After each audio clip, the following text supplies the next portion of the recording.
everything, and we're not even live yet. Looks live on my end. All right. I always have it delayed live, so we're just going to keep waiting. Yeah. This reminds me of, there's a guy I follow online called Adam Scrabble. Mm-hmm. Really interesting dude. But he starts out every one of his live streams with this 60 seconds about, I don't trust technology. I'm going to wait until I can verify that we're live. Really interesting dude. Yeah. I'm with him there. This is okay, now we're live. This is the morning drive for everybody, at 9 a.m. on the Eastern Seaboard. Let's see. So, do you just want to dive into work at 9 a.m.? I would like that job. Who's driving to work at 9 a.m.? That's really nice. We got to be there at 10. You don't have to go to work till 10. You work from 10 to 6, Jeez. 10 to 7, somewhere around there. Life. It's 8 o'clock here. It's early. I doubt anybody's going to watch. So maybe we can get this in within 40 minutes. But let's look at 3 hours. Yeah, right. I am really high.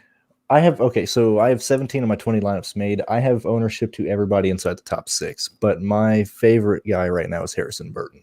Like, I am struggling to get away from Burton, and it's not because of the race last year at Martinsville.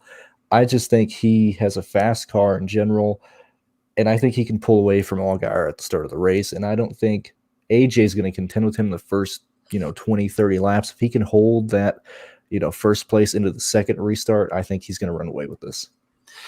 Let's peel that away a little bit and go, just bring it down to the base. And so why do we like I like Harrison Burton as well, but how are we getting there? What are the data points that we're looking at? Obviously, we're going to look at last year's Martinsville race. That's in the spreadsheet. From there, we don't have any previous races at Martinsville. If you want to jump into some of these drivers in the Truck Series or the Cup Series or whatever, for me, I'm looking at Phoenix. The reason is Phoenix in some ways is a lot like an intermediate track, but now turns, is it 1 and 2 now? Mm-hmm. Yeah, 1 and 2 is a flat banked turn, which if you're setting up for that, it's not identical to Martinsville, but if you can get that set up right, and that's really what you want to set up for at Martinsville or at Phoenix, is setting up for that long sweeping flat turn. And if the driver can handle it well, you would assume that some of that would carry over to Martinsville. It's obviously not perfect, but we got to work with what we've got. And then also Richmond. And in some ways, Richmond has some loopy intermediate track qualities, but it's also a short, flat track. And so that would be something else that we look at. And we look at that, we see Burton ran well. Finished better than Kyle Busch in the spring. He was about a 5th place car, kind of disappointing, but still decent in that Phoenix race. I don't think he was that great. I think he might have got caught up in an issue at the end. Remember, everybody wrecked at the end of everyone wrecked during the Phoenix spring race period, but then even more people wrecked within like the last 10 laps. And I think Burton got caught up in one of those. He was probably maybe a 5th place car. He wasn't really doing that well either. But you look at what's second Richmond race last year, he finished 4th. Did he lead any laps in that race? I'm going to guess no. Yeah, because I think Allgaier just completely ran away with the thing. But he did record 9 fast laps. That's good. I would imagine Burton is going to be good at, he's an asphalt driver, did a bunch of short track racing, I would imagine, coming up in North Carolina and Virginia. I would imagine that this is one of his strong suits. He was really good here last year. Yeah, things lined up for him advantage-wise because he had the number 1 pit stall. He's not going to have the number 1 pit stall this year, though. That'll go to Allgaier. He had the number 1 pit stall last year, and he also was able to pit before the stage breaks, but he still was fast. And he's cheap. Yeah, Burton's number 1 probably, isn't he? Yeah, I think so. And outside of all that, if you're building lineups to try and get as many lap leaders into your lineup, his price is way too cheap, and it fits into every single lineup as well. I had to cap my ownership at 55 because it just wanted to keep shoving him into every single lineup. So I had to actively go out of my way to not put Burton into more of my lineups. I think that's a really good point. And I kind of talked about this in my podcast that, yes, he looks like number 1 and he looks awesome because of his price and because of previous experience. And I'm trying to do 2 things at once, and I'm not very good at that. But I've got him ranked as like a 1 through 5 scale, a simple integer. Oh, well, he's a number 5 and Allgaier's number 4. Reality, I don't know if there's that much of a difference between these guys. And even when you look at it's really close. This top 8 is we're probably going to rank them right here, like saying, all right, Harrison Burton's number 1. But if I say he's number 1 and Daniel Hemrick ends up being number 4, it's much closer. It's not 1 to 4. It's more like he's a 98% and he's a 95%. He just ends up being number 1 based on integers, but I think they're all really, really close. I think the real discussion needs to be a head-to-head between Allgaier and Burton, because I assumed Allgaier would be very chalky. It seems to me like people that I've listened to are almost on the page of, okay, he's going to be chalky, I'm not going to play him. And I think we might overthink ourselves, and I think Allgaier might come in at lower ownership than what we're thinking he will be at. So he's got the number 1 pit stall. He's run, and I know it's a stretch to say this type of track, but we got to work with what we have. And he finished 2nd here last year, and he never pushed it because he never really had to. He was point racing his way into the championship race where, he gets in the championship. He's got a good shot. I'm kind of surprised he didn't win at Phoenix last year. But, if there was a different situation, if this race was in the spring last year, where he's not point racing, he's really just trying to win the race. He has a completely different approach. He's much more aggressive. He's more likely to lead laps and run fast laps. Maybe he doesn't win, but he's definitely doing and pulling moves that he probably won't pull in the fall race. I think it'd be more aggressive. He's a real good chance of getting up front. Like I said, I think it's really close. We got him as 1 and 2, but it's more like 1A and more 1B. The price, sure, it's a little bit more. I don't think it's going to hurt you, but I like Allgaier a lot too. And if his ownership, like you said, is going to be low, I might flip that. I don't think I'll go. I don't know. I'm going to have a lot more. I want to even it out, I guess. Maybe play them both. Yeah. Right now, I was telling you before, I have 17 of my 20 lineups made right now, and I have 11 that have Burton, and I'm not going any higher than that. And right now I have 3 with Allgaier. Oh, you got to have Allgaier. I might, I'm going to bump that up because I thought he would come in, as like the highest owned, projected dominator, and it's not seeming like that at all. And it's looking like ownership's going to be really spread out between these guys, almost kind of like a golf GPP.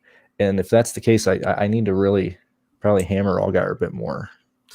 So we're kind of trying to break the tie here. Why don't we look at pit road data for these two teams? Who do you think has been better on pit road, Burton or Allgaier this year? I think Burton. You got to say Burton. I'm going to say Burton as well. Let me pull that up. I'm loading it right now. We're already going. This isn't going to be the end all be all, but it's just another part of the conversation. Like we're 8 minutes in, already looking at pit road data. People are like, "I want to go 3 hours." Never, but I mean, this is it's part important. of the process. Is what we have to do. Okay, so ranking wise, this is average. This is probably not the best metric. You can dive in as deep as you want, people. But in terms of difference, Burton's averaging at 16.8. Allgaier is 15.7. Burton has 5 top 10 stops. Allgaier 5. Allgaier 10 top 20. It's even, but overall, in general, he's been fast. Look at these last 3, 14, 14, 14, 2. Burton, and I guess a little bit this is probably hurt by 21-7. That might have been something to do with those issues at Phoenix. I don't know if that's really going to sway me much. Mm-hmm. Anything, it makes me bump those two up. Wow, look at Daniel Hemrick, man. This pit crew rocking and rolling. Yeah, man. I have to get some more Daniel Hemrick exposure. Who the hell? How's Brandon Brown getting these stops? Anyway, unfortunately, we didn't unravel any mysteries right there. Yeah. All right, Allmendinger. What are your thoughts on Allmendinger? I like Allmendinger a lot. He seems to be the play right now. I'm having no issue. Oops, I just closed my stuff. I'm having no issue getting to Allgaier, but it's seeming like Allgaier or Allmendinger or AJ Allmendinger. I hate these two names. I always mix them up. AJ Allmendinger seems to be the play that everybody's just starting into the week. Like he's going to be the play. He's going to do great. And I felt the same way. I think you and I felt the same way at Phoenix. And he did not show up at Phoenix. It was a little bit of a stretch at Phoenix, though. We do have to admit that, so we're saying that, with the Martinsville Phoenix comparison, that's where I really think that we're stretching. Mhm. If someone does well at Phoenix, it doesn't really mean they're going to do well at Martinsville. If they do well at Martinsville, it doesn't really mean there is some correlation there. So I'm not completely disappointed by that. But, I mean, you're right. He did burn us a little bit in that race. He was in the top 5 the entire time. Mhm. He's up front, but he wasn't Cindric. He wasn't Justin Allgaier. And so that could be the case again where he's just, I don't know. This is a better track. I don't know. Are you going to let the Phoenix thing sway you more? I think it is, because that's a race that everything I was looking at showed that he was going to get up there and lead laps. I didn't want a top 5. I expected him to lead laps, and they arrived at the track with the wrong setup, and it took them the whole race to get to the end. And if I'm paying that much for AJ, and I mean I have AJ ownership, but if I'm paying that much for AJ, I need those lineups to work with him getting to the lead relatively quickly. And he can work with Burton. I'll add that, like, a lot of my AJ is, a lot of my AJ is with Harrison Burton, so I'm assuming Burton, like I said, leads the first part of the race, and somebody else takes over either after stage 1 or somewhere along there. That's where I assume AJ would take over, but he needs to, be in second place the entire first run. He does need to lead a giant portion of the race, but I'm not really worried. If they miss the Phoenix setup, don't believe, because remember, we were high on Phoenix because he was going in the right direction because he had run well at Las Vegas. Just because you're good at Las Vegas doesn't mean you're going to be good at Phoenix. They were trending well. It was a bit of a stretch to take previous data and say he would be good at Phoenix, even though he didn't really have a great track history. And so I'm not surprised to see that they missed the setup, even though they were still hanging in there and running well. You go to Martinsville, it's a different story. They're going to have the notes. They clearly had the notes from last year. They set the car up really well. Now, he, like Burton, had the advantage of pitting early, but he still drove himself into a position where he could pit cycle to the lead. And Allmendinger's been really meticulous and methodical in that way that we've seen him know, like, all right, I don't have to drive to the front. I just need to get to about 7th place, and then I can cycle forward. He's very smart and intelligent when it comes to that. And I think that's definitely something that needs to be stated. And then he drove through the field too to get to that spot. The notes are going to be fine. I believe he'll be fine. How much are you willing from those guys? What could you, if you had to make a strong argument against Allmendinger, is it just simply that he disappointed you at Phoenix? Is there anything you can say why he would not run well at Martinsville? No, because looking at, last year's Martinsville race, looking at I was going to ask, how much are you looking at the Daytona road course for these guys? That's an interesting point. It's hard. Well, so we know Gibbs ran well. We know that Austin Cindric ran really well with a busted car. I don't know if I'm going to go that deep. Obviously, I didn't put it in here. I mean, I guess you can get it over here. I don't know. That's going to be a no for me. Because that thing it's a road. It's not even a road course because it's a roval. And so I know that there's heavy braking. Nah, I'm not going to do it. Really? Okay, I am, because you are. AJ had the best car there before he got wrecked. He did, so, yes. I mean that's another thing. It's pointing to him and Cindric, and we'll talk about Cindric when we get there as well. My problem with doing that is that we might run into the case where we already like a guy, and so then we look for stuff that just confirms what we like. You like AJ Allmendinger, you're like, all right, we'll take the Daytona road course. All right, well then we need to do Daytona road course across the board and cross some people off. Like, I don't know, Allgaier wasn't very good in that Daytona road course, was he? But he had to deal with traffic. I don't care. He still should have been able to drive through the field. I mean, I don't know. Where do we? It's such a weird race, man. That thing. So you're looking at AJ Allmendinger, and you're looking at stage 1 of that race where it was pretty calm, and he was up front. So, I mean, that's very favorable for his stat line, is that he was up front during the calm portion of the race. He didn't have to be in traffic. He didn't have to race through all the chaos in stage 2 and stage 3. So you almost have to throw out the data for everybody else. Well, you can. Well, yeah, I don't want to talk about the road course. What I'm saying is just like the only way that you can use Daytona road course data is just to confirm what you already believe, and that's not really the most effective way. Like I think you got to throw that out. All right, Dan Hemrick. Hemrick. I have one lineup with him, and that's just me shoving him in because I want to have ownership to these guys. Him at 10-8 that's hard. Like he's him and Haley are the guys that I'm finding the hardest to make a case for in terms of, if they're going to lead laps, if they're going to be fast, as they're arriving. You got to help me on Hemrick here, because I can't find a whole lot of stuff. We were talking about a little bit before we went live, looking at his previous races, either in the truck series or just at short tracks in general, and it's not looking that good. I disagree. So my general idea is Hemrick has always been a pretty good short track racer. I mean, that's, I guess, whatever he grew up driving. What was it he was in? I mean, that's not technically short track, but whatever. But I've always had the general idea that he was good at short tracks. We don't have any Martinsville data. These last three, he just wrecks every time at Phoenix. So wrecks a lot. But we look at, all right, so if I just go average, I think is it average finish or average running position? No, I ranked them based on laps led. And his second most laps led are at Richmond. He's led 85 laps at this race. In his 4 races with RCR. This is 2018 and 2017 against some pretty strong fields. So he led 26, 13, 11, 35. Those are strong competition. It's not really a big deal, but in 3 of those 4 races, he finished 5th place or better. That's pretty strong. And Richmond, again, not the best, but it's about as good as we're going to get aside from the Phoenix stuff. And if we look at Phoenix, before he started wrecking with Junior Motorsports every week and with JGR every week, he was good at Phoenix. Before 2020, so 2017 season, 2018 season, he finished 7th or better.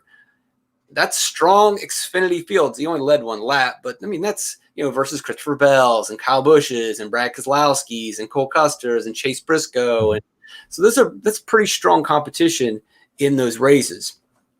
What else?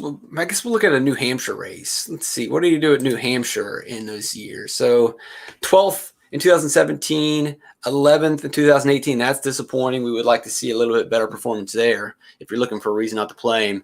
But he's knocking on the door. The car has speed. He has the fastest pit crew. I mean, let's think of it this way. How far do you think he drops back? Worst case scenario. If we're trying to be Daniel Hemrick haters, which I'm usually pretty good at playing that role, he should stay in the top 5, shouldn't he? I have him finishing 9th. Really? Yeah, I don't have much faith in him. Well, I mean, why hasn't he shown you this season that he's not 5th place? The car has speed. He's shown plenty of skill. He just wrecks. He gets himself in some pretty bad spots, but. And I guess, I mean, that's me kind of being aggressive on Hemrick. I mean, he got wrecked I think it was at the very end of this Phoenix race. Wasn't he in the top? I'm not going to pull up the laps, but he was up real close to the front several times. I think he got taken out by Jeb Burton at the end. Well, let's be pretty generous. He loses, I think he runs 50 whole race. And if he does that, he's not leading laps. He's not getting fast laps. Well, so my argument against that is if he can run around 5th, then that means he can also take advantage of that really pit crew, maybe grab a couple spots. I mean, it is a bit of a stretch, but if everyone's going to play these guys and no one's going to play Daniel Hemrick, I really think you should consider playing him. How much ownership would you use with that? Hey, you need to play him, because I'm looking around 10-15%. I might actually go down to 1. I might go a little bit bigger than that, but I might go 30%. No, maybe not 30%, probably 20%. I don't know. Obviously, everything checks out better for these guys, but the things that check out, we're looking at, what do they do at previous Martinsville races? Well, we have 1 race sample size. So is Hemrick really at a disadvantage? I don't think so. Who's his crew chief, by the way? Maybe his crew chief has some past experience. Let me pull that up. We're really deep in the weeds for poor little Hemrick over here. I think it's a significant play, though. And I mean, there's some guys that we're not even going to talk about. So we might as well talk about these guys that can break the slate or be in the optimal lineup. Let me see. Because, I mean, I really think we should talk about these guys most of the time anyway. When we get back to the values and punts, it's just spray and pray like normal, isn't it? Yeah, let's see. He's Dave Rogers. Let's go ahead and. You beat me to it. I'm so slow. I know. You got to wake up. I was 1 click away.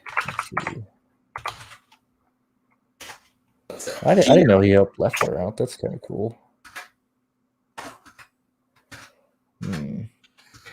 Dave Rogers. We just want to look at Xfinity. Yeah, probably. And within the last. Xfinity. What the hell are we even doing? Can't find. guy, what am I doing? He's not gonna have any data. Yeah, I'm looking at so for those of you that aren't looking at him, if you look at who he's helped with, he's been with Hemrick this year, Herps last year, and Hey, he then won at Martinsville with Denny Hamlin. Led 91 laps in the Cup Series. So Dave Rogers with crew chief for Busch forever. Denny Hamlin, Edwards. I just cut you off. You're saying the same thing, right? Yeah, I mean, go ahead. You're good. I'll let you talk. So his average finish at Martinsville in the Cup is 13th. He's got what? 1, 2, 3, 4, 5, 6, 7, 8 top 10s. 1, 2, 3, 4, 5, 6 top 5s. A win with Hamlin, a 3rd place with Hamlin, a 5th with Busch, a 2nd place with Busch. Plenty of laps led at this track too. I would imagine that Dave Rogers is, got a 9th place with Daniel Suarez in 2018. I think that's kind of significant. If you can get Daniel Suarez a top 10 at Martinsville, if I were to guess, I would say, did Daniel Suarez get that top 10, or was it his equipment being set up correctly? I would lean towards the setup. What about you? What are you talking about? You have to think about that. If Daniel Suarez gets the top 10 out of the blue, which he never does, it can't be him. That's not the variable changed. It's probably that the setup was really good and it was able to compensate for his inadequacy. And I think that's fair to say a 2018 Daniel Suarez, even if you think he's better now, it wasn't that good. He did come off a championship the year prior. Look at that 2017. How many races did he win that year? No, we're getting way off track. How many races did he win? I don't know. 3. I think 3, and that's counting the gimme at Homestead, right? Where you're basically going to give it the championship for. There's a Michigan win. I think it was maybe 2. I have no idea. Not a strong Xfinity. There's no way. The only reason he got promoted was because Carl Edwards said, I don't want to race these crap cars anymore. Anyway, we are way off track. Let's go to Abnormality's question because I want you to help me out with this. All right, let's just start with the first part. Timmy Hill's mental state after withdrawing from Cup due to sponsorship issues. All right, this is news to me. I didn't know that he's depressed. I don't mean that. I don't know. Do we know that he is? Are we just assuming that he is depressed? Or I don't. What do you know anything about this? I don't. This is the first time here. I didn't plan on. Look, if anything, he enjoys racing the Xfinity Series more because he can actually race them. He's not running DFL the entire time as he is doing that call operation's an absolute joke. I don't even know what they're doing. If anything, that's more depressing. Showing up each and every week and running dead this week as opposed to. Yeah, you're right. The depressing part's when he's running, knowing what are we doing? Here he's fully sponsored. He has a good car this week. In the Xfinity Series, this is a race that I think he's actually looking forward to. He's I don't got to worry about the Cup Series. I don't got to worry about keeping this car clean. I got a full sponsorship starting 20th. We're starting midfield. I get to leave Saturday or get to leave Friday night and have to come back and dread all right, I'm gonna go because running in the back at Martinsville, good. It's one thing to be DFL an intermediate track. Man, you running in the back at Martinsville, no thank you. Yeah, you're spending the whole time just trying not to mess with anyone's race. Running 2 grooves out of the way, and that's why we see a lot of these Rick Ware cars wreck because they're just half the time trying to. You watch last year's. That's what all the wrecks were. Rick Ware cars just trying to stay out of the way and just wrecking themselves. No, I think that's a positive. What's the other part of that question? It's the Moffitt. I thought he was already married. That one can't be real. Yeah. Is wedding narrative a thing though? I don't know. It can't be any bigger than snapping both your thighs and coming back to the race. So for me, my wedding was one of the most stressful events. But let me just give you advice. Anyone out there who hire a wedding planner, pay the extra money to have someone take care of everything. So I didn't. I was I'll just take care of it, which is freaking stupid. And I had to do everything because the bride is doing the bride thing on the bride day. And so who's making all the phone calls, making sure everything's in the place? The wedding planner, unless you're a cheap bastard like me. It was me all day. Oh, by the way, My wedding day was the day after the derecho in the Midwest. So most people probably outside the Midwest don't know. This is the craziest storm, probably the craziest storm in the last 50 years, knocked power out everywhere. And so you couldn't even get a cell signal. And I'm trying to get a hold of people to make sure it was the worst experience. So if Moffat's going through that, hard pass. Now, if you hired a wedding planner, maybe you play Moffat. Somebody DM that. Hey, did you hire a wedding planner? But yeah, AD. I'm not too worried about Hill this week. Actually, I really like Hill in general, but I didn't know that they had withdrawn, so that's interesting. Well, I didn't know if they were even on the list to begin with. Were they? I'm looking at the entry list. I'm not even seeing them. Remember, it was only 37 cars. I don't believe that they ever officially were in the field. Am I looking at the right? Yeah, I believe that they were. Whatever, which is crazy because Carl Long's shop is Roxborough, which is just like down the road from Martinsville. It's a little bit of it, but it's close. Yeah, it seems like one of the races that you would actually try and run 250 laps at and pull off versus other tracks. That's weird. Oh, well. Good riddance. I'm sure Carl Long's going to find a way to spite us before lock, right? I don't know. Nothing of value was lost for the Cup Series there. No, I'm talking about Xfinity race. That's where we hate Carl Long. Yeah. Oh, yeah. God, he makes our lives miserable. We'll get to that. All right. Back to the top. All right. So I want to talk about Haley real quick because I feel like Haley and Hemrick are the exact same play, and I would much rather play. I'd much rather play Haley for 2,000 cheaper. So of the Cullick cars, now again, Haley was in more of a passive spot, just trying to point his way in. Didn't really have to push at the end. Things really worked out in favor of him. I don't know. I'm just not seeing it. He has been good. I just don't know if he has that top tier. I think I would probably put Hemrick up a little bit. If their price was the same, would you still like Haley as much as Hemrick? I would. You would? Yeah, I would. Why? Well, he's at least shown that they can arrive to a track with a fast car. And I mean, I'm looking at that Richmond race where he was actually running well. But I mean, that's just one more data point that I see at Hemrick. I mean, it's they're the guys that I have least interest in up here, but I would much rather play Haley over Hemrick. So in that Richmond race, he did put up some pretty strong numbers, didn't he? Mm-hmm. Interesting. Something to think about. Look at the second Richmond race. He didn't do nearly as well though. So I don't know if the field caught up, if Allgaier really just ran away because he didn't do as well in the second race. He still ran fast laps. Well, you look at his teammate though also. So it looks like Cullick across the board had a good setup with Chastain having a good race. Haley got some fast laps. It does look more like Allgaier just ran away with it, which makes sense. But boy, yeah, I guess maybe. But then you look at this Martinsville race, and they were good. His teammates were much better. Chastain led laps, Allmendinger led laps, and we look at Haley, and was his average running position even in the top 10? I can never find the name of the guy I want to find when I need it. His average running position was 8th, so he's right up there. Rating rank wise, what was he? The 9th best driver. He did get 5 hog points. Colleague has a good short track program. They do. Short track is good. Well, they have everything looks really good compared to. It's been a long time coming. They've been grinding it out for years. All right, yeah, I could probably see. So far we got 1, 2, 3. If you're doing it right now, you go 5, 4. But I imagine we're going to expand this if we get to Cindric. Where you got Cindric ranking? So I have Cindric at my. Oh, he's my favorite play. I'm such an idiot. I was looking through. So I have. This is how I'm breaking the race down. I have Harrison Burton getting 55. Or let me change it because you like the points together. I'm giving Harrison Burton. I'm giving him 25 hog points, and I'm giving Cindric 45. Why? Because I think Cindric has the best car. Are you there?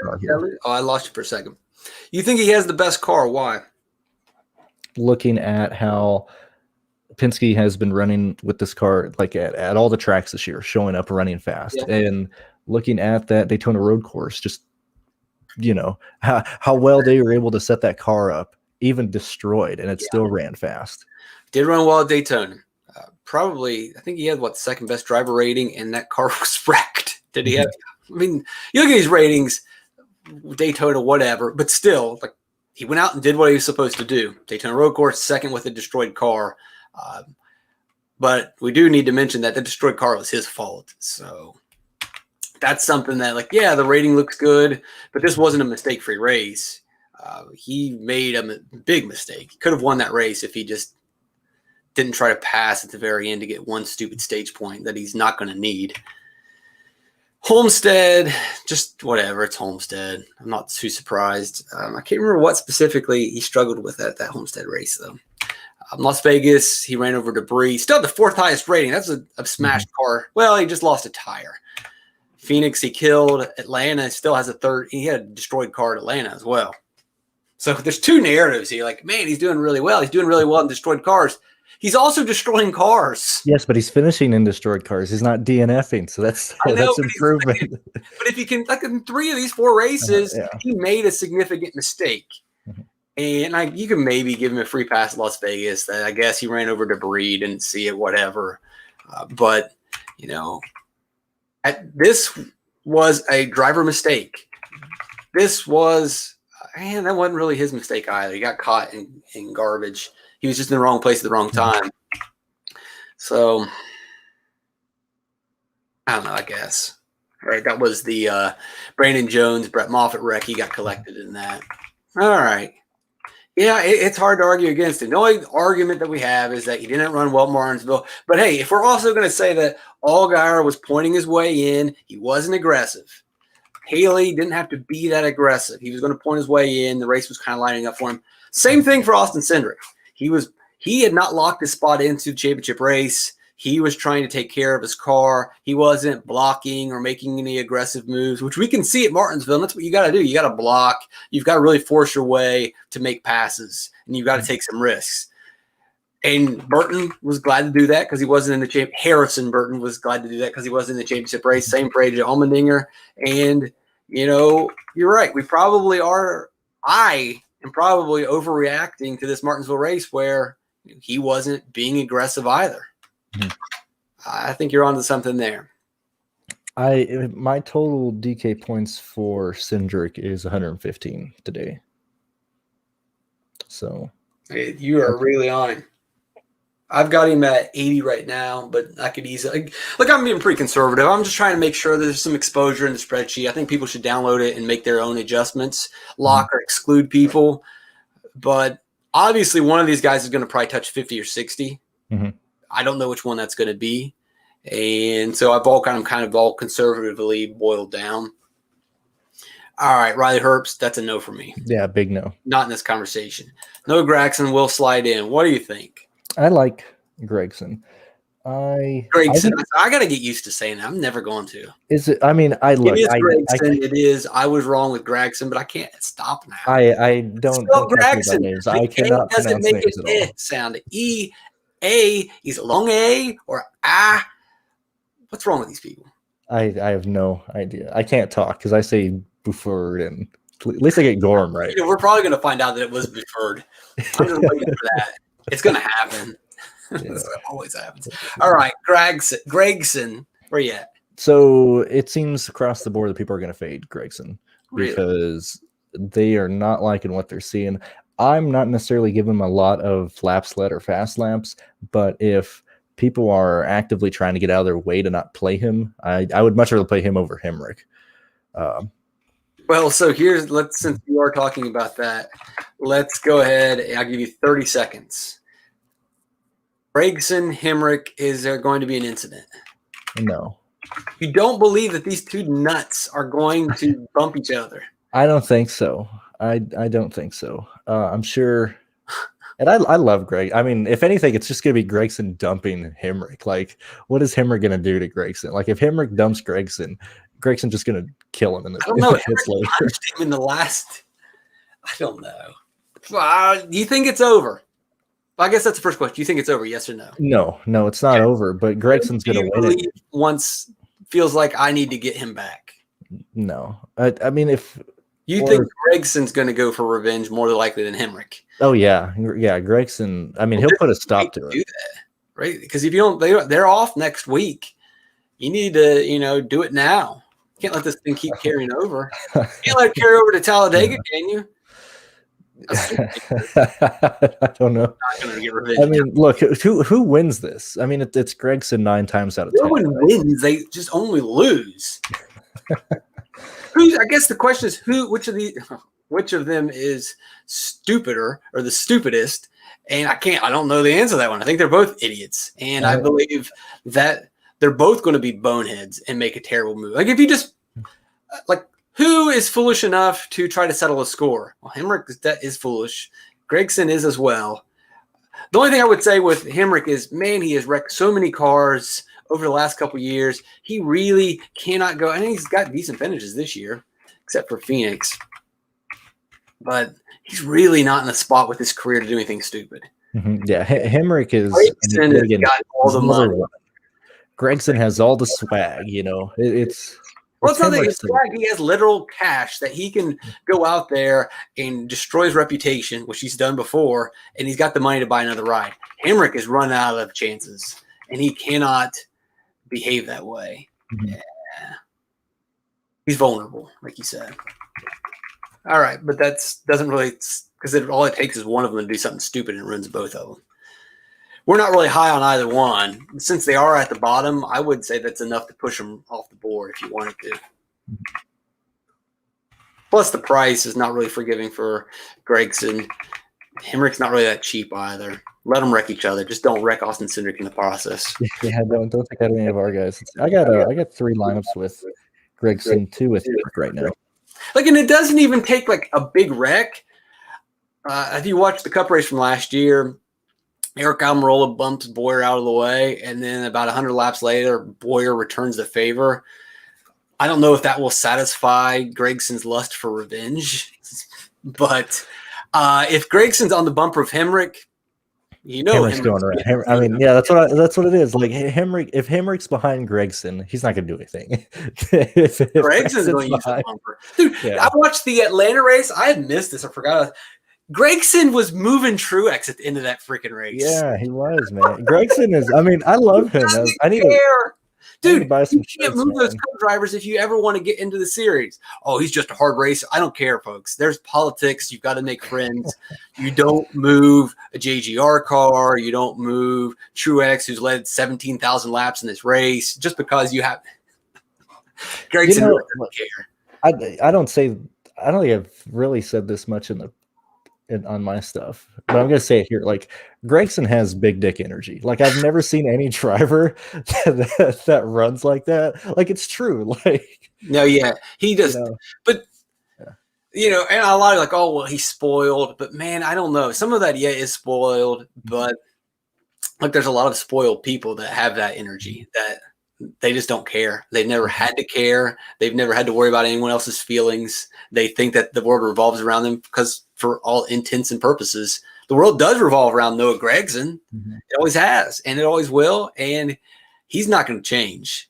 Mm-hmm. And yeah, he's going to turn Hemrick. I'm not going to conclusion that he is going. Because if you watch that, he didn't instigate that fight really. And my general feeling is that when I watch the whole incidents with the cars and with the fight, it seems like Gregson still needs to get a little back. He's still, if anyone needs revenge, it's the guy that got confronted and sucker punched. That wasn't even a sucker punch. And as they say, only suckers get sucker punched. But Gregson probably wants revenge. Mm-hmm. And I thought Gregson did that on purpose on pit road. I mean, I don't think he did. Looking at it, I don't think he did. On looking back at it, in the moment, I was like, "Oh, he did that on purpose." But looking back at it, I think it was an accident. I think it really was. It's quite possible. He isn't that talented, but he almost ran a guy over. Which I'm not going to say that joke. Never mind. Or like if okay, this will be the last thing. Like if you're Hemrick and you're gonna go punch a guy, why alert the guy that I'm gonna punch you? Like why don't you just walk up and sock him in the face during the interview if you're just gonna hit him? Yeah, that's a Bill Murray line from Life Aquatic. You don't walk up to a guy and punch him. You just punch him. Yeah. All right, Mike Snyder is a no for me. No. No for Michael Lynette. The price is just too high. Slight interest in Michael Lynette. Nothing. We don't got to talk about. I have him in 2 lineups, I think. I can see it being a contrarian play, but paying him this price really limits your exposure to these guys. Just a being different thing. Is that what you got? Yeah, just to diversify the lineups. Clemens is a no. No. Ryan Seek's price is completely broken. Nope. Jeb Burton's interesting. Where are you at in Burton? I love Burton. Jeb. I love Jeb. We got to refer to him as Jeb because people get mad when we don't. I'm sorry, but Jeb Burton for so long has just been, you completely dismissed him. And even in that number 8, he was okay in the 8 car, but there was no reason to identify him. But you're right. Now he looks good. The colored cars look good. He ran well last year. Jeb is good now. Just got to change your. What's the biggest factor of weighing it? Like, there's a lot of good points, but what's your take? So I'm going to answer this with another point that I'll work back to your question. I like Jeb going in this week because I think he could possibly win this race, and he could possibly get laps led.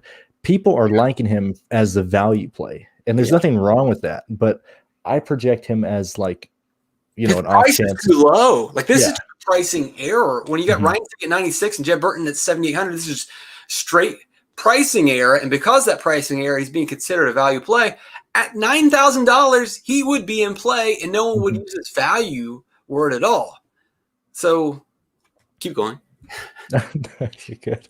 I got him getting fast laps. We dove into to Justin Haley and AJ Allmendinger. I mean, this is the exact same car, exact same setup's going to be going back into this guy.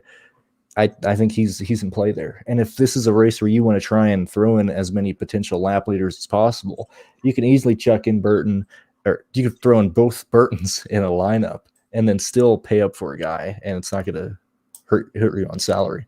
We'll go back to Phoenix. Alert, not the best indicator, but what we got to work on. He had the 4th best driver rating at Phoenix a month ago. It's pretty solid. Pretty solid. And he finished 4th at Martinsville, 2nd in that Richmond. Let's look at that Richmond race. Colleague's notes are pretty strong. And someone sent me a message about those Allmendinger notes better be good. Well, the Colleague notes have been pretty strong, especially at these short tracks, like you mentioned earlier. And no one else really has strong notebooks either. Where's Burton at? Burton had the 5th best driver rating. Pretty strong.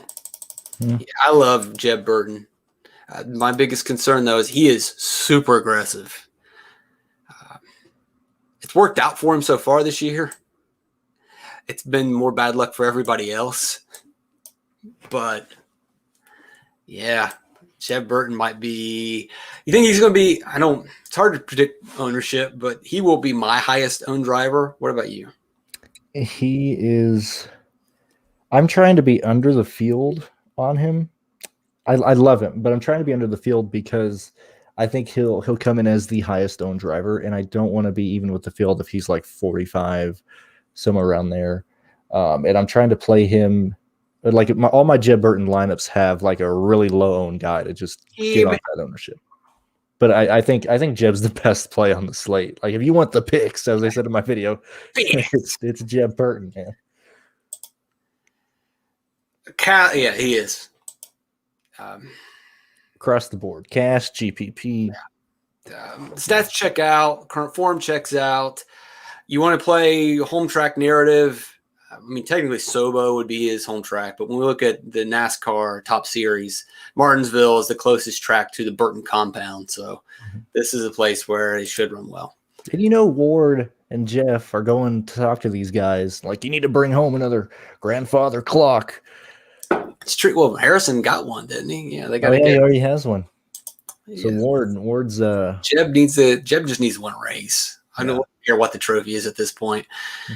But yeah, Jeb's going to be very highly owned, very popular, and I have no problem with that. Landon Castle's a no for me. Nope. Williams is a no for me. Nope. All right, what do we do with Ty Gibbs? So I have ended up with a lot of Ty Gibbs. Not really trying to, but he is my third highest projected driver in terms of DraftKings points. He has a higher floor than any of these guys because he's got the place differential baked in. He's going to work more often because if you play all guy and he doesn't lead laps, you just lost. Mm-hmm. Well, Ty Gibbs, he's got the place differential, so he's going to be safe. And I imagine if people are putting in these expensive guys, they'll go 1, 2, and then I'll take the safe Ty Gibbs. Mm-hmm. I don't think there's anything wrong with that. I mean, Ty Gibbs could have earned some fast laps. He was good at Phoenix. Finishes a little bit better than where he was running for most of that race, but he also won that Daytona road course, and I imagine you're getting ready to mention that. Go ahead. I won't even really. Everybody, I have nothing else to add other than that race. Does he have a sponsorship yet? They're not. He was unsponsored 4 days ago for this race. I guess the sponsor pulled out. I don't know why, but apparently he auto by Nelson. Yeah, he's got something now. Well, I think that was the one on there that pulled out. I mean, how do you? I mean, it doesn't matter. He's on Twitter that they pulled out, or how did you find out they pulled out? Well, Ty Gibbs posted a picture of his car, and it has no hood sponsor on it. Oh, yikes! He didn't pull the Carl Long and get the side shot. Let me see. Where's the photo that I'm supposed to look at? Yeah, it's a blank hood. But I mean, is it just because they haven't put the thing on there yet? I mean, it's Joe Gibbs. What is he gonna do? What is Joe gonna do? Start and park his grandson? No, this is too much. I'm not even gonna entertain this. Yeah, it does. Yeah. Stop. All I did was brought up because I got questions on it. I was like, is he gonna start and park? No. God, we gotta stop creating a monster. All right. Yeah, everything checks out. He's fine. With this crew, where do you put him? I would keep him third because if Ty can get up there, which I think he will, he could. If we're making the argument for him running fifth at this race at some point, Ty Gibbs is going to run inside the top 6, and he's just racing for wins. He'll probably get on a different strategy, and I think he's going to get the lead at some point. God, that's right. You're right. That's the other thing. That mentions my podcast. He can do what Burton and Allmendinger. Now you've got me doing it. It's hard. Harrison Burton and AJ Allmendinger did last year, which is if the opportunity presents itself where they can pit towards the end of a stage, then he will, pit, take the tires, and then stay out during stage break because he doesn't need the stage points. And whether he wins or not, he's got an opportunity to lead laps. And so you throw those in with the probably 10 or 15 place differential that he's going to get. Man, that's pretty good. Mm-hmm. Yeah, you're right. That's it's not even that I think that's going to be a popular build. Do the optimizer play Ty? I don't think so. So I'm going to bring that. Also, thank you. Think Ty Gibbs is going to be popular? So 2 things. Monster. I want to say thank you to the 34 people watching because this is a really odd time. But thank you. We appreciate it. Right now. I'm sure people. Thanks for listening at your work. I'm sure people will listen through it throughout the day. But so far, on the stuff that I've read and listened to, it sounds like Ty Gibbs is "quote unquote" too expensive to work. And if that's the case, I'm gonna have. I mean, I have a lot of Ty Gibbs. So they're not expecting him to get up front, but we just gave a reason why he can get up front. Mm-hmm. But I have a lot of Ty Gibbs. He's my third highest owned right now. Well, the second situation where he works and say he doesn't lead laps is that 2 guys run away with the race, which definitely can happen. And then that opens, there's not a third hog. Mm-hmm. So you spend up for Ty Gibbs. That definitely, unless the 2 elite drivers are, say, Allmendinger and Austin Cindric, then based by price, then Gibbs doesn't work. But we're putting a lot of constraints on that. His crew chief is Chris Gale. I'm pretty sure Chris Gale has been pretty good at Martinsville, but we will look it up. Let's see. Cup experience. I've normally brought up his ownership on good old RG. I think that's around what he's going to come in from what I'm hearing from different people. And I haven't looked. I've got a different screen. Well, what is his ownership? 27%. 27%? Yeah. It's really high, isn't it? No, he should. I think he should be at like 35. Well, what's that? Who's higher than him at 27%?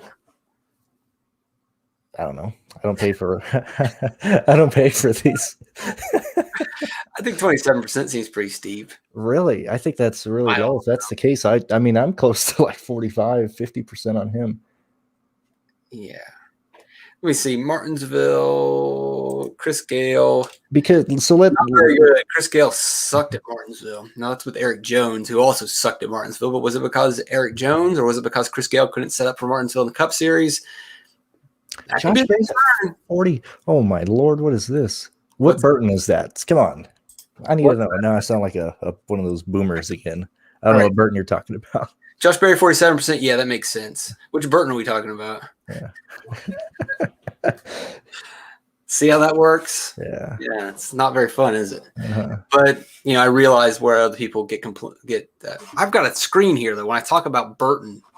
Anyway. So my last argument for Ty Gibbs, there is a lot more roads for him to be optimal than there is for people in the top. Parsons, 35%. No way. There's no way. Way too much track history waiting right there, isn't it? Dude, does no one remember Parsons just burning our money here weekly? It's a BJ McLeod car. It's a McLeod car, folks. I was like, oh, I have absolutely no Parsons. I'm going to put him into one lineup because he'll be 7% owned. If that's the case. Like, did he end up in the optimal? No, he didn't. No. Parsons. He's on boards, but what is Timmy Hill? What is Weatherman? We haven't even got to the good value plays. Around 35%. What are we doing? All right. Well, I'm not going to sit here and criticize someone else.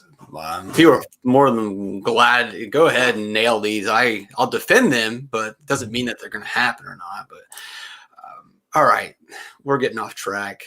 I think Ty Gibbs is a fine play.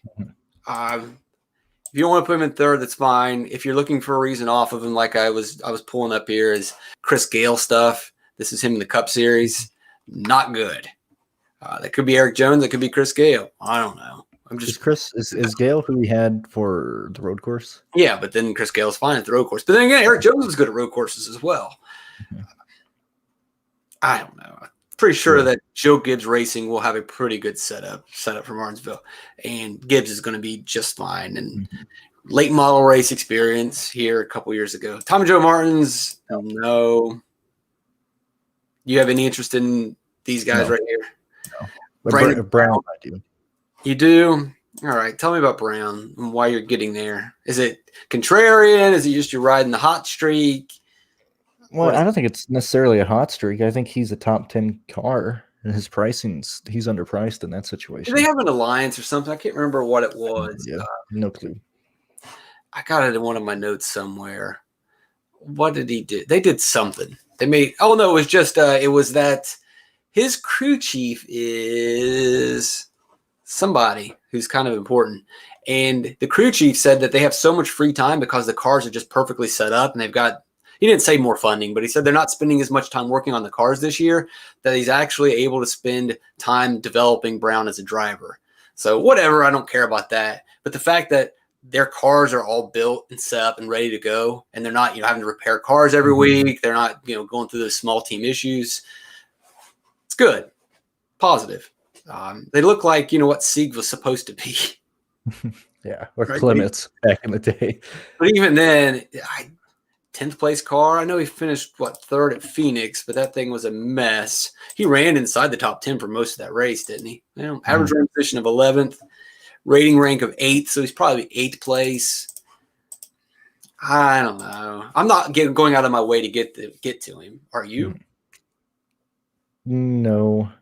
I'm much more happy with these guys at the top, and I'm fine taking the guys at the bottom. And then if I am going to go to the middle, Brown's fine. All right, so before we talk about Hill, I think we need to get rid of the people that we're not going to talk about first, because we're going to spend another hour and a half talking about the guys that we like. So I know you like Timmy Hill. We'll come back to him. Do you like just Little? No Little. No LeBay. No LeBay. No Howard. Okay. Do you want Howard? No, okay. I'll just say no. We'll skip Jones. Jones is his own thing. people can figure that play out if you want. I just don't think he's going to be efficient, and I need the money somewhere else. Mhm. I'm probably just going to X him out. Oh, really? Okay, well, we'll talk about that in time. I like Brandon as well. Give him a double X. You like Brandon Godovich? Yeah. We'll come back. We got to clear out the no names. He's fine. Moffitt's fine. If you're going to talk about Jones, we'll put him same situation. Yeah, I have no Moffitt. You have no Moffitt. I have no Moffitt, but I like Jones. Same play. What? It's not the same play. Jones is a top 5 contender. Moffitt's going to ride 15th. Martinsville? Yes. He had all the advantages last year in this race. He couldn't get it done. Did not look good in the race at all. Graph. No. Please. I know you want Barry. I know we're talking about Buford. Are you serious about the Weatherman thing? Or you Yes. Yeah. No, I'm serious. Okay, yeah, that sucks. Yeah. I was hoping you were just trolling me so I could just ignore him. Perkins is going to be in play. Yaley somehow gets. I would much rather play Yaley than Godovich, but I'm sure you're going to. Like another thing, wonder what Yaley's ownership is compared to Brandon Brown. If I think it wouldn't even be close for me. Yaley would be through the roof if I had that money. But anyway. All right. Star, no. Fargus, no. Okay. Star's close. He's close. Mills, no. Gorham, no. Parsons, no. I'm not taking him off because if he's going to be there. I'm going to leave Star too. We'll get to him when we get to him. They're going to be the last guys that we talk about. Golling's probably just a little too expensive. No, I like if we're not dealing in absolutes, keep Parsons and Golding in. Okay, and we'll get rid of Jaskell. I have some Jaskell. Just no idea. Sorry, I'll just be completely transparent. I looked it up. He did some Indy Lights races, did a bunch of karting. I don't know. I don't know what the story is on this guy. So, but before we get to the 4K guys, let's talk about Jones. Let's talk about Moffitt. Let's talk about Barry. Let's talk about Yaley. Get those out of the way. All right. So I think Jones and Moffitt are the conversation together, right? Okay. All right. Give me your Jones and Moffitt take. So, I mean, that's my take. I even let's back it up a little. I think Jones finishes 7th. I think Moffitt finishes 16th. All right. So if he finishes 8th, Brandon Jones, that's 5.3. That's not going to get it done. And you've spent so much money on 5X. There's just no way that works. So Jones works in lineups where you have your 2 dominators and you know who they are and you nail them. I think that's the situation where Jones works. 2 guys run away with the race, but even then, you think his 5X is like, let's say there's 2 dominators. And let's look at the previous race. There's 2 guys that run away with the race. And then who's to say that wasn't the case last year? And I don't think that's going to be the case. With different pit strategies and different pit cyclings, it's going to happen.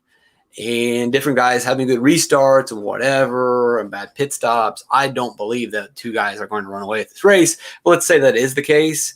Well, what's to say that another one of these expensive guys doesn't finish like 2nd or 3rd and have 7 or 8 fast lap points and end up being more efficient than Brandon Jones? All right. That's just the argument against Jones. No, yeah, I got you. And then, so if that's the argument for Jones, then it's the same thing for Moffitt because he has less upside and he's just as nearly expensive. Ultimately, I would much rather go up here where I'm going to spend. I don't. They priced him correctly that we can at least have a conversation about it, but I don't see him running well at this specific track. Phoenix is a little different. It's a little more intermediate tracky, and that seems to suit Jones's style. You look at Richmond, it wasn't there. You look at Martinsville last year, it wasn't there. And then also the fact that he just tends to wreck a lot as well. So. Everybody here wrecks. We can't use that argument anymore. Speaking of wrecking, Josh Berry's either going to finish 4th or wreck. I don't think there's any in between. Yeah, it's true. But hey, we're playing GPP, so that doesn't really matter. I'm not looking for, although in this spot, probably 10th will work. He's not going for 10th. Don't expect 10th. You should expect a 5th place or a wreck. And if you're not comfortable with that, then you probably shouldn't roster him. But then again, if you're not comfortable with that, then what are you doing playing GPPs? However, I do think that I think he comes in around 45, 47, maybe even 50, over 50% owned. That's what Abnormally has, and Abnormally mentioned earlier he's going to be in the 8 car. The 8 car was good with Jeb Burton. The 8th car was, we look at the 8 car and say, man, it was a disappointing season, but it seems like all of that had to do with Daniel Hemrick just going out there and wrecking the car every week. And not only did that hurt Daniel Hemrick's results and the results of that car, but it also put them behind the 8 ball. They're constantly fixing cars because of Daniel Hemrick. You go back to 2019 season, the 8 car was pretty strong on certain weeks. It was strong in both Phoenix races with Jeb Burton and who's the other guy? It wasn't Sam Mayer. That's this year. Zane Smith. Mm-hmm. And it was strong last year. Or no, what was he saying? Jeb Burton ran well. I don't know. Yeah, it was Jeb Burton. No. Yeah, Jeb Burton was in I think I said that he was in a colored car last year. He was in the 8 car last year and finished 4th. So the car is going to be strong. Josh Berry is awesome at this track in late model series. Led wire to wire in 2019. Was almost won in 2018. Plenty of experience. I know it's not perfect. I don't know. I'm not going to sit here and break down. Well, late models are actually, I don't care. If Jeb Burton is number 1 in terms of like below 8K, Josh Berry's number 2, and I have no problem switching them in and out. Yeah. My only thing with Berry is your risk tolerance, because I think he's either optimal or he's not. And if he's not, that's going to kill half the field in the lineups. If he is optimal, then I think you really need to get different, because there's a lot of chalky builds around Josh Berry. Yeah, that's probably going to be just get the you got to nail the guys at the top, and you got to spray and pray with your punts. All right, we punt time. JG Yaley, real quick. I love him. I'm like 65, 70 on him. If Berry is a 1, if Burton is a 1, where do you slot Yaley? A 3 maybe? About as popular as you got Ty Gibbs? Yeah, and he's about I think he's obviously safer than Berry. And I think not the upside, but yeah. It's just, I guess the question with Yaley, like we know the stats, we know the Rick Ware car. The question is, it's just lineup construction and build wise. Does he put us in a box? Mm-hmm. And if we're already in a box, or we're tightly constrained because of Berry, and then we're able to get Yaley, that box is shrunk even more, that you really have no wiggle room. So that is not the case that I had. I had no issue getting Yaley in my lineups. So we might be have so many options to start filling in, though. Right? If you take Berry, you take Yaley, you're probably gonna have 2 punts, and then you're gonna have a couple. Like, you just, with the money you have left over, you can't really pick anyone and everyone. I think it might be slightly harder to differentiate. Interesting. Do you know? You don't think so? Like, if I take Yaley, let's just play this out, and then I take. We'll take Timmy Hill to give us maximum freedom, and Bailey Curry. That gives me, for 2 plays, well, that is quite forgiving, isn't it? I've got 20. We'll take. I don't even need Jeb Burton. Yeah, like you can go up to like Harrison. I've got 25-5 left. Yeah, like what? Yeah, it's easy to put Yaley in a lot of lineups. If I double punt, all right. Let me see if I have a go. Let's go, Josh. JJ, we'll take Bailey, and we'll get Jeb. Now I've got 23. Am I doing that right? Yeah. You're right. Like, you don't have to double punt with Yaley. All right, stop everything. Is it okay to leave over $1,000 on the table? Yes. Yeah, it is, isn't it? It is. Yes. I really messed with building lineups. I mean, it's Friday morning. Oh boy, man. It's like that moment where you just realize everything's a dream, or I don't know. It's weird. Okay, man. Yikes. Okay. All right. So salary doesn't mean anything, apparently. I didn't even look and see how much money was left on the table with this optimal lineup. I bet you it's 400. I have No, one. it's been Oh, everything. that's cool. Okay. It's been everything because it got Harrison, it got Allgaier, it got Gibbs. It took Brandon Brown, got Barry. It's like you can downgrade here, and like you could get off of deferred. You can go down to like 4,700 Timmy Hill, that gives you $300, and then you can go up to 7,300 JJ Yeley, which I would rather do, right? Mm-hmm. Downgrade here, upgrade from Brandon Brown. That's not even no brainer. Brainer. Okay. So let's Value see. time. Are we finally to value time? We didn't have a single question in this show, and we've got an hour and 5 minutes, just us rambling. So do you want to?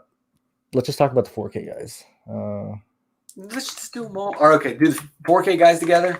Well, I mean, it's. I mean, that's who it is. That's who the values are. I mean, you have. Well, let's throw Buford in there. So you have Jade, Weatherman, Perkins, Hill. I have ownership to all these guys, and I can make a case for every single one. Well, it's good you're gonna have to. All right, we'll do the sub fives first. Ready? Let's do it. All right, who is your number one? Let me try to guess who your number one draft pick is going to be. Bailey Curry. No, it's okay. You got to sell me on Curry because he's. I do not get the Curry play at all. What don't you all of a sudden don't know who Bailey Curry is? Who? Why is it's Weatherman?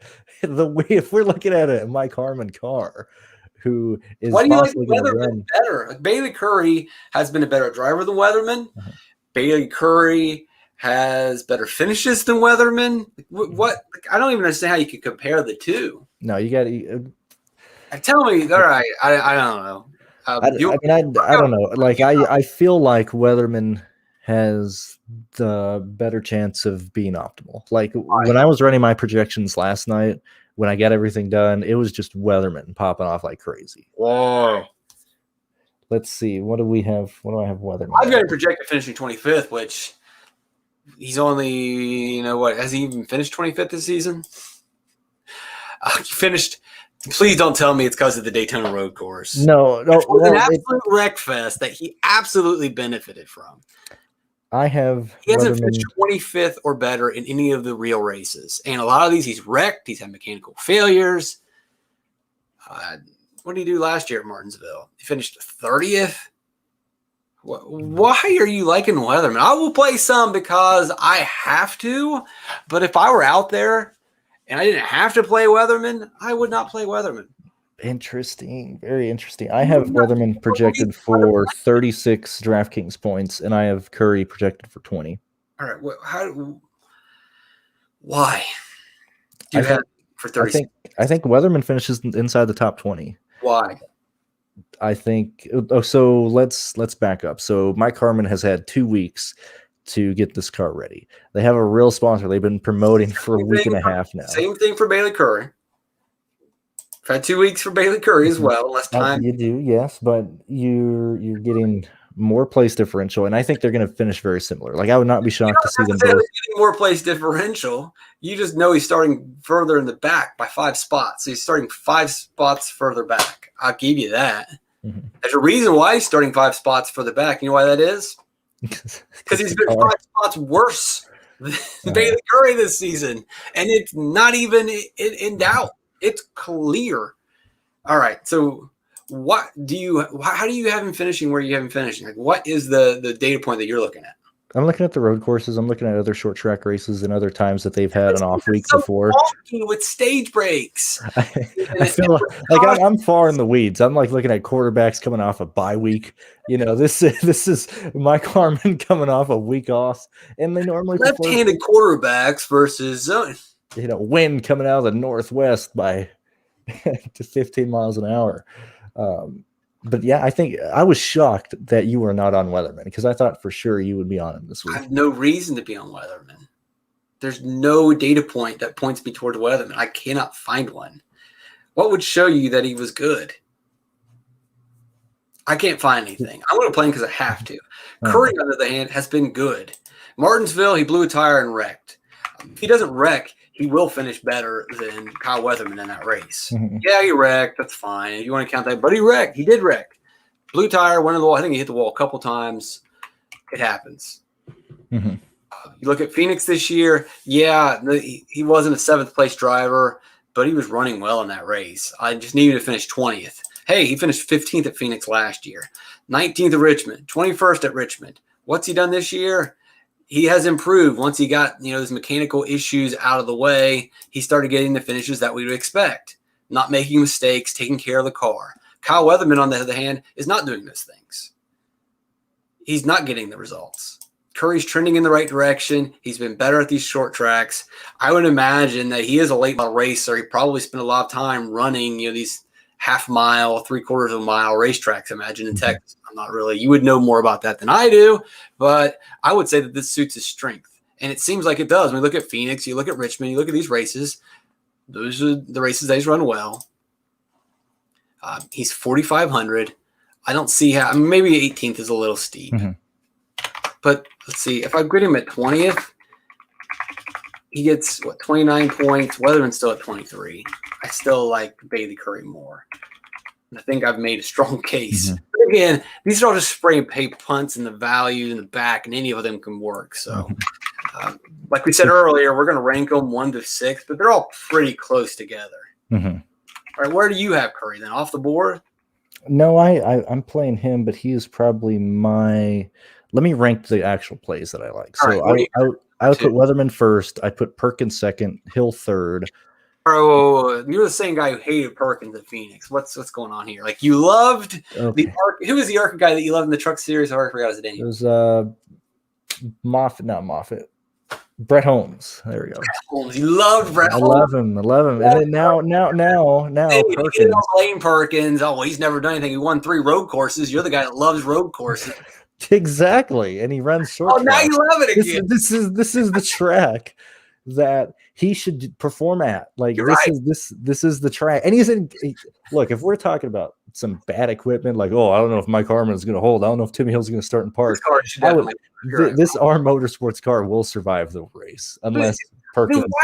I think that's a really strong argument, isn't it? That you're making. You got the road course, you got the better equipment. He does have the one race under his belt.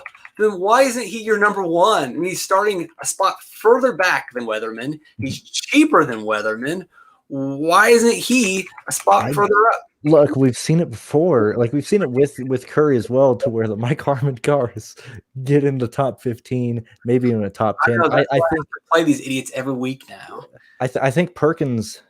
I think he's capped at like a top 15 finish. I didn't give him 15. I'll give him 20th. No, well, I mean, like, talking about real upside, like not ceiling or like. I think the best Perkins could do would be 15th. I would not be shocked if the Mike Harmon car finished 9th in this race. I don't even know how you where you're pulling these numbers. Like 15th for Perkins is crazy. 9th for Mike Harmon car at Martinsville. I'm not talking about ceiling DFS. My project, like, real life. Because these guys can wreck cars. Like, you wreck your car at Phoenix, you're probably done. Top tier cars will wreck out. You wreck at Martinsville, I could still see, like, Noah Gragson could wreck his car and still come back and get a top 10 at the racetrack. I just don't see the door. Anyway, that's opening up DFS, in my opinion. I love it when you guys question the other guys. Yeah, that's all we do. It's all I do in life is just fight people. It's not really a pleasant experience for anyone, but I'm glad that someone else is enjoying it. All right, Weatherman and Perkins, 1 and 2. But you at least entertain the idea that, Perkins could be better than Weatherman. And they're probably not far off. They're really close together for you. Yeah, I think, let me look real quick. I have my ownership's slightly more on Perkins. Okay. But it's between Weatherman, Perkins, and Hill for a majority of my ownership. All right, so Hill's number 3. Hill's the riskier one, and if you're wanting to get away from the crowd, I mean, he's like, if we're saying which would be the smartest or the wisest or the foxiest GPP play, it's Hill. He's risky, and he doesn't get the place differential. He has more upside in terms of finishing position, but that might be offset by his starting position.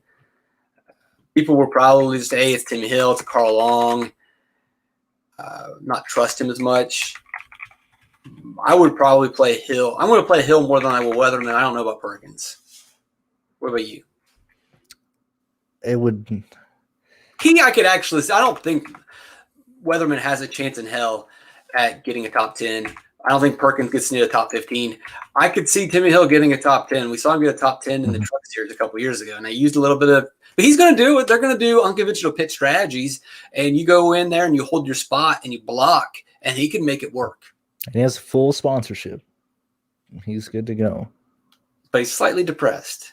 Slightly depressed because he's dead. Damn it, I'm not racing Sunday. I don't have That's 6 right. hours of my life. Give him some benzos. He'll be fine.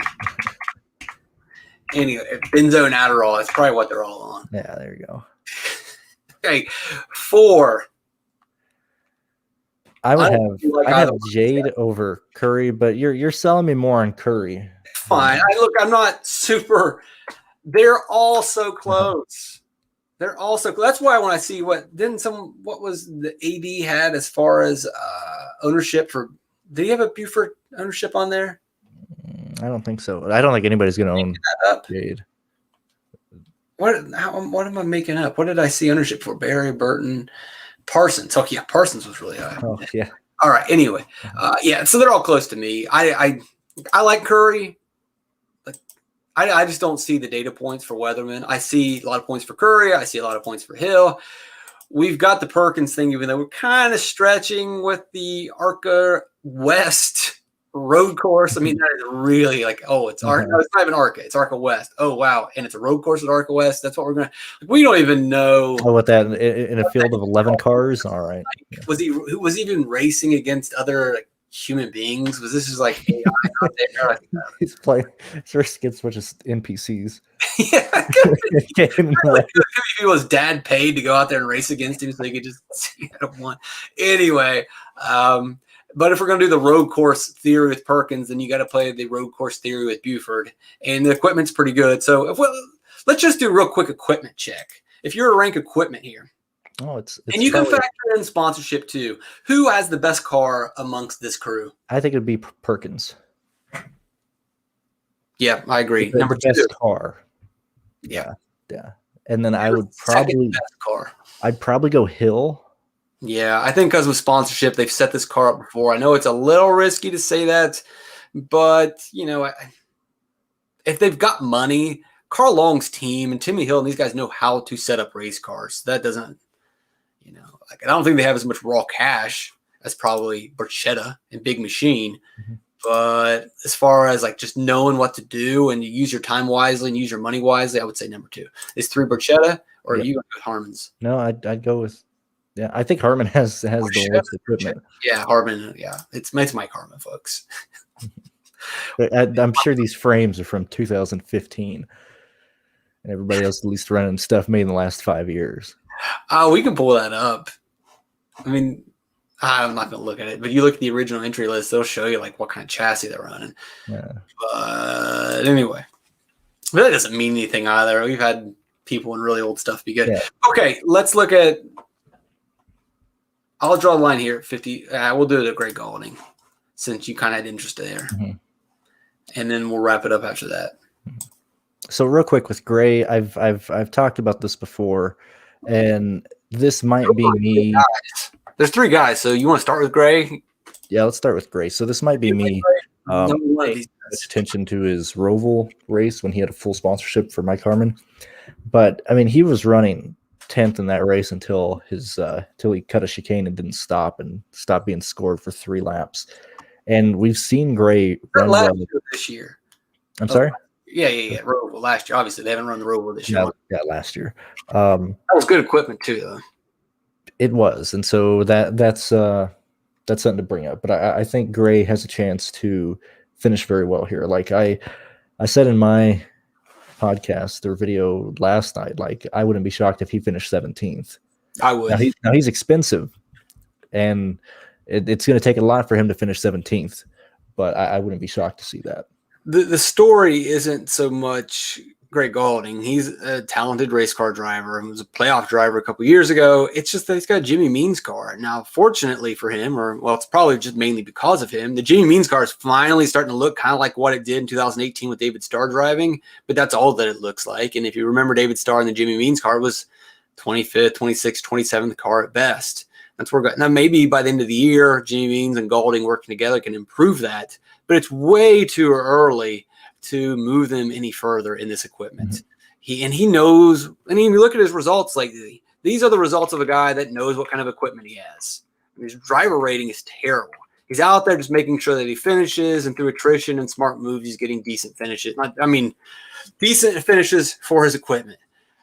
It's going to be a slow and steady progress, and there's going to be mechanical failures, and there's going to be wrecks, but it's going to take a lot to move forward. And yeah, you finished 21st at the Daytona Road Course, but that thing is a wreck fest and a mess. I just don't think he's 25th or better.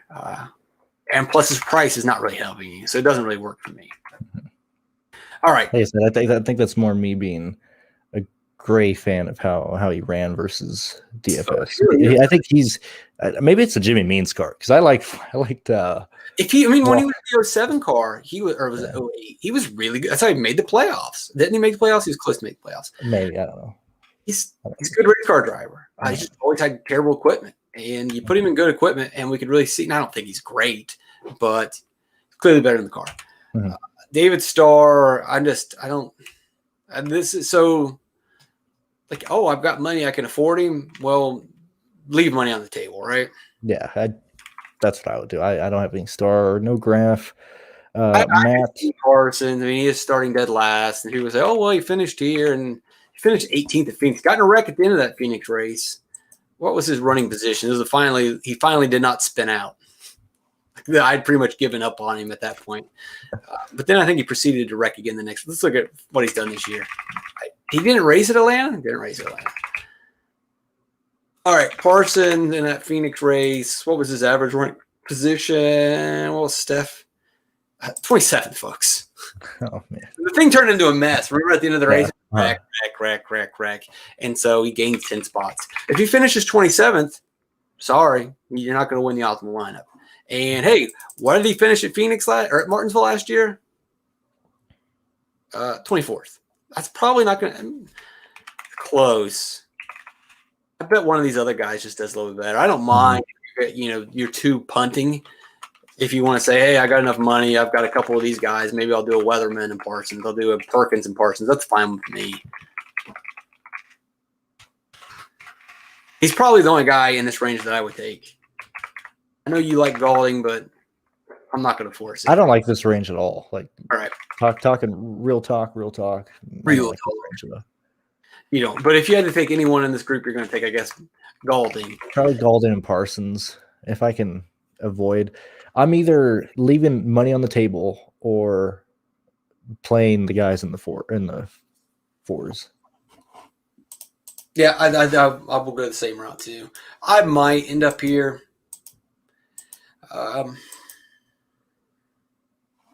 Let's real quickly look at Parsons' laps last year. You want to look at that? Yeah.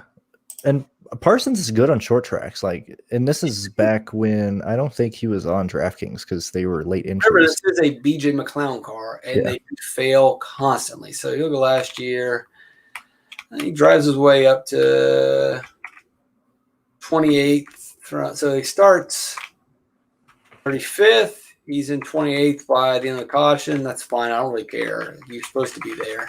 And they had a lot of cautions. 25th. All right.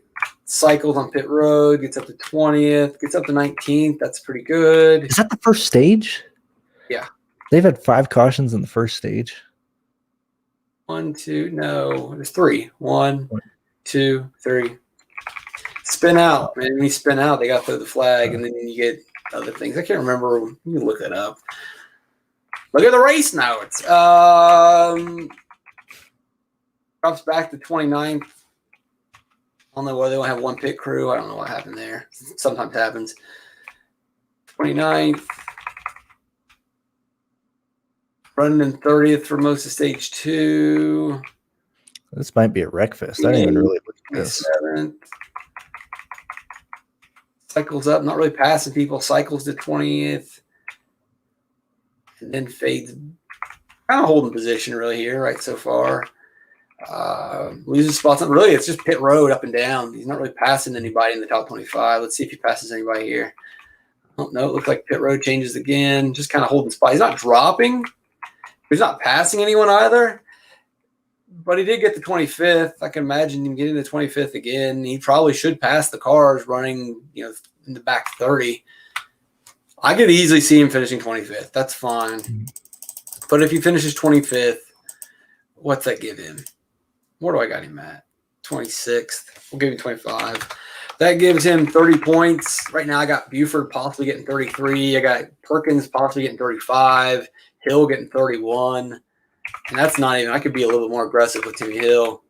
I think Burton's getting 27 for context. 27 DK points. I like all these guys more. Mm-hmm. He's in play, though. He definitely is. If Curry is 5, I think you're kind of swaying me. I think really what hurts Curry is just you don't really need the savings. And so his starting position kind of hurts. Mm-hmm. I think Timmy Hill, I don't really need the savings. I can pay for a couple extra points here. I mean, it's just like betting, if you can buy the hook or whatever, why don't you buy, the hook and get yourself a little bit more padded difference, and you can pay to get some padding here.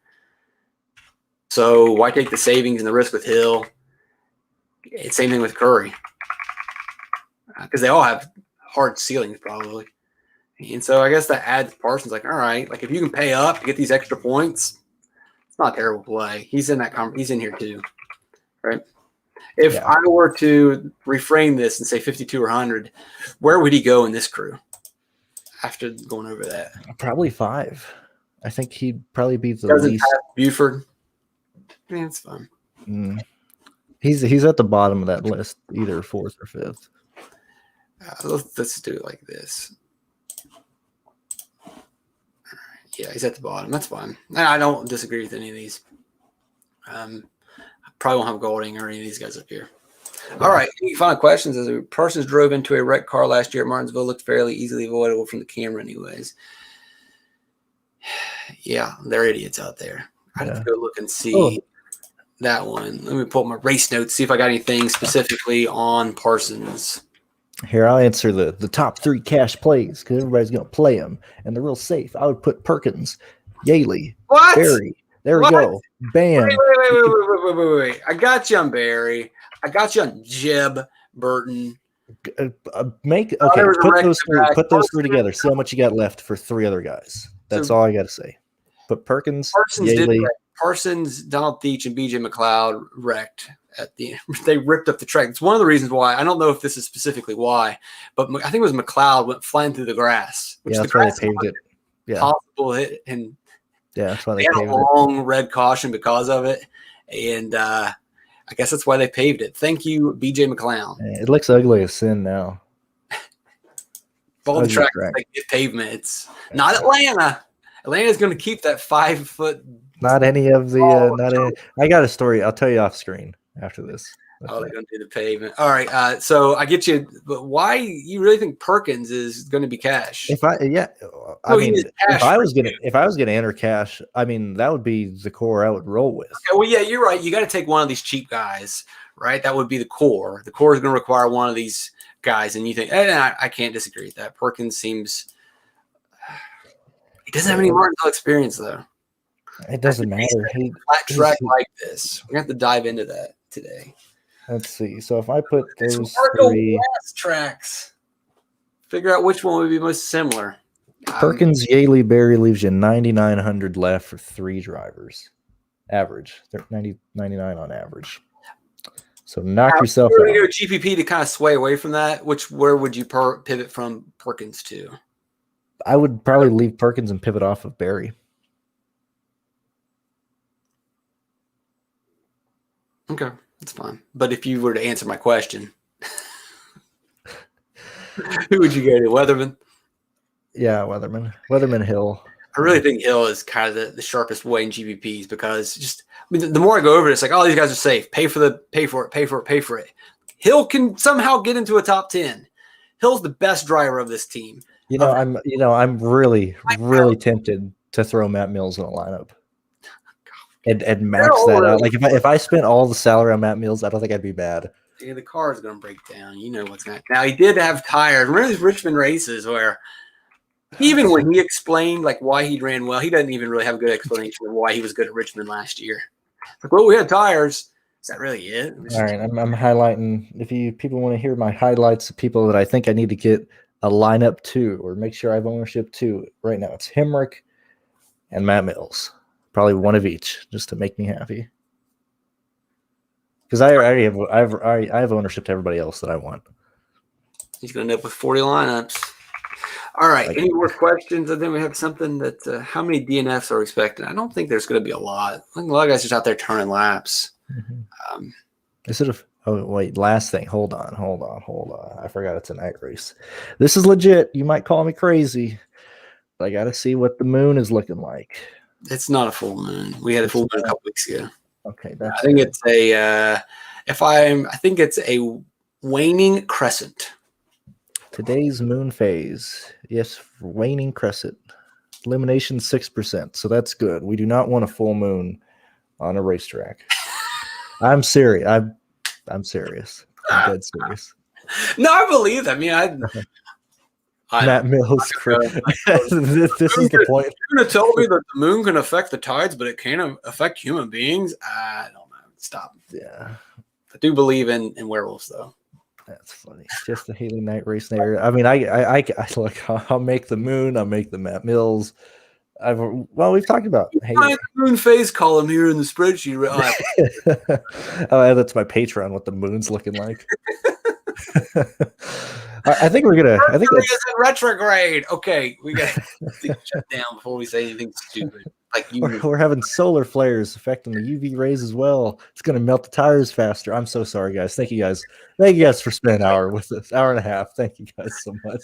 Tomorrow, 12:30. Yeah, check out his MLB spreadsheet, DFS notes. I mean, it's fine.